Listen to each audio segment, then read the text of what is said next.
Chingrighata metro প্রকল্পের বকেয়া কাজ নিয়ে রাজ্য সরকারের মামলায় হস্তক্ষেপ করল না সুপ্রিম কোর্ট। জনসাধারণের জন্য প্রকল্প নিয়ে রাজনীতি করবেন না, হাইকোর্টের নির্দেশ মেনেই কাজ হবে। হাইকোর্টই সময় বেঁধে দিয়ে কাজ করাবে। সুযোগ দিচ্ছি, হয় মামলা তুলে নিন, না হলে খারিজ করে দেব। চিংড়িঘাটা মেট্রো মামলায় স্পষ্ট জানালো সুপ্রিম কোর্ট।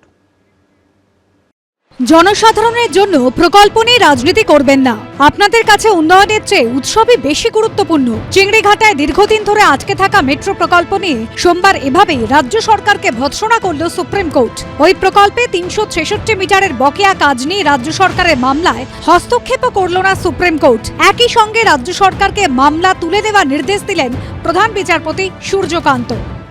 এই 366 মিটার কাজ হচ্ছে না বলেই গোটা 30 কিলোমিটার মেট্রো চালু করতে এখনো সমস্যা রয়েছে, এমনটাই কিন্তু মেট্রো কর্তৃপক্ষ জানাচ্ছেন।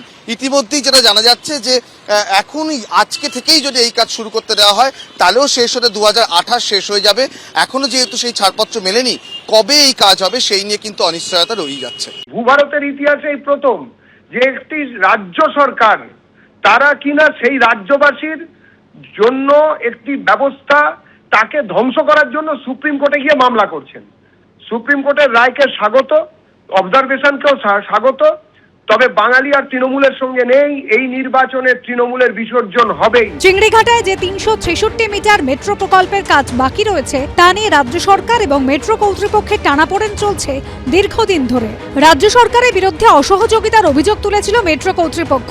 মামলা হয় কলকাতা হাইকোর্টে। কলকাতা হাইকোর্ট বকেয়া কাজ শেষ করার জন্য সময় বেঁধে দেয়। হাইকোর্টে সেই নির্দেশকে চ্যালেঞ্জ জানিয়ে সুপ্রিম কোর্টে যায় রাজ্য সরকার। সোমবার মামলাটি ওঠে সুপ্রিম কোর্টের প্রধান বিচারপতি সূর্যকান্ত, বিচারপতি জয়মাল্য বাগচি এবং বিপুল এম পাঞ্চলের বেঞ্চে।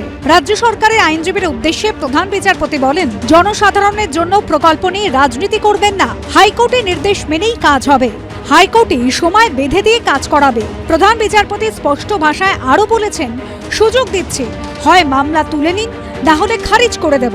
মেট্রো প্রকল্প নিয়ে সুপ্রিম কোর্টে পর্যবেক্ষণ, রাজ্য সরকার একগুঁয়ে মনোভাব দেখাচ্ছে, সাংবিধানিক দায়িত্ব পালনে গাফিলতি দেখাচ্ছে, উন্নয়ন আটকানোর জন্য জেদি মনোভাব দেখানো হচ্ছে। সেপ্টেম্বরে মেট্রো কর্তৃপক্ষের সঙ্গে রাজ্য সরকারের বৈঠক হয়, যেখানে নভেম্বর মাসে দ্বিতীয় ও তৃতীয় সপ্তাহের শুক্র, শনি এবং রবিবার মধ্যরাতে ট্রাফিক বন্ধে সহমত হয় রাজ্য প্রশাসন। তারপরেও বিভিন্ন কারণে এই কাজ করা যায়নি। নিউ গড়িয়া থেকে কলকাতা বিমানবন্দর পর্যন্ত এই মেট্রো রুট ইএম বাইপাস থেকে চিংড়িঘাটা মোড় হয়ে ঢুকছে সেক্টর 5-এ।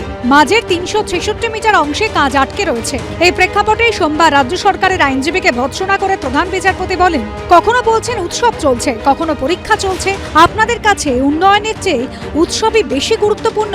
এখন বলা হচ্ছে নির্বাচন রয়েছে, এটা কি হচ্ছে? হাইকোর্ট এই মামলায় যথেষ্ট সংযম দেখিয়েছে। এই মামলায় মুখ্য সচিব এবং ডিজির বিরুদ্ধে পদক্ষেপ করা উচিত ছিল। এখানে আসলে কোনো সমস্যা নেই, এটিকে নিয়ে অহেতুক রাজনীতিকরণ করার অপচেষ্টা করা হচ্ছে। পাশাপাশি প্রধান বিচারপতি আরও বলেন, এটি রাজ্য সরকারের একগুঁয়ে মনোভাবের বহিঃপ্রকাশ, যার মাধ্যমে তারা কলকাতা শহরে মেট্রো রেল প্রকল্পকে বিলম্বিত করতে চাইছে। আমরা নিশ্চিত যে প্রকল্পটি একটি নির্দিষ্ট সময়সীমার মধ্যে সম্পন্ন হবে।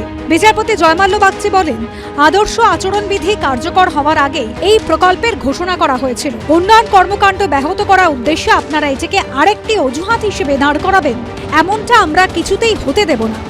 ওই জায়গাটা যেটা বন্ধ রাখতে হবে বেশ কিছুদিন, গোটা পরিবহন ব্যবস্থাটা ভয়ঙ্করভাবে বিপর্যস্ত হবে।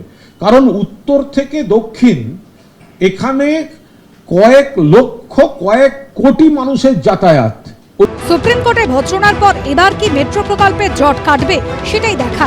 সৌভিক মজুমদার, অরিত্রিক ভট্টাচার্য, সুদীপ্ত আচার্যের রিপোর্ট, এবিপি আনন্দ। এবিপি আনন্দ, এগিয়ে থাকে, এগিয়ে রাখে।